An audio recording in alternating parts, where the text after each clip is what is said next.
At Morocco's hottest radio station, Ahmed Herzani is in the hot seat.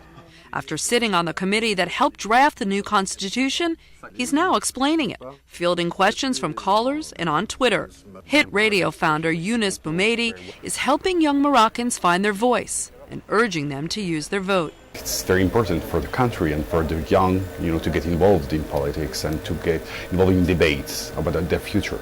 In a rare address to the nation, King Mohammed VI promised to surrender some powers to Parliament and the Prime Minister. The idea is to establish democratic institutions. But the king will retain key powers, remaining head of the army and the country's highest religious authority. I've been hearing that Morocco is in a quote-unquote democratic transition since I was born. This transition is apparently endless. I think we should stop being satisfied about tiny steps. On the streets of Casablanca, the mantra is Mamfakinch. We will never give up. Inspired by the Arab Spring, thousands of young activists have taken to the streets and organized on Facebook, calling for greater reform.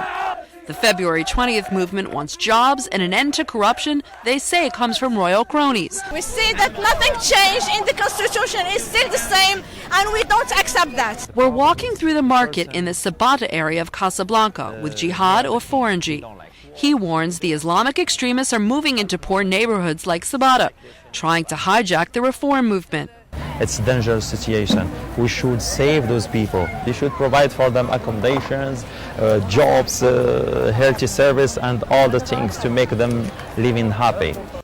An attack that ripped through a Marrakesh cafe in April, the work of Al-Qaeda's local affiliate, a chilling reminder of what's at stake.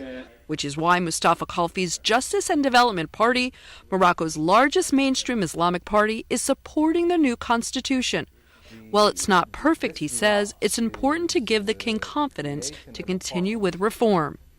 This constitution presented a lot of good changes, but we still have a lot of work to make it more democratic.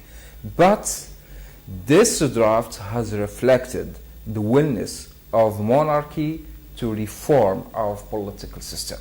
One of the parliament's youngest members agrees. In the ornate parliament chamber, Mubaraka Boudeda tells me the constitution does have potential, but it'll fall upon Moroccans to give it life. And I think there is a huge responsibility that we need to assume very, very soon. There is also the accountability aspect that we have also to assume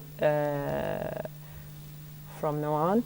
And I think there is the challenge. There is the challenge for the new Morocco. All eyes are fixed now on July 1st, when Moroccans will go to the polls and vote on this landmark decision. Few doubt whether it'll be adopted. The burning question now is whether the new constitution can satisfy the demands of change and at the same time maintain the popularity of the king.